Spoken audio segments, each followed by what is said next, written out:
আজকে রান্না করলাম বাইলা মাছ। এই তো আমি মাছগুলো ধুয়ে পরিষ্কার করে নিয়েছি। এই সবজিগুলো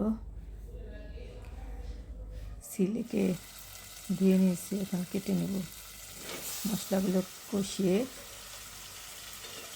সবজিগুলো দিয়ে দিলাম। সবজিগুলো আমি ভালো করে রান্না করব। আমার সবজি রান্না হয়ে গেছে, মাছগুলো দিয়ে দিব।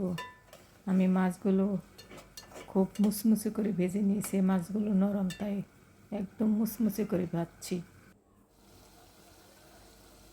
এই তো আমার রান্নাটা হয়ে গেছে,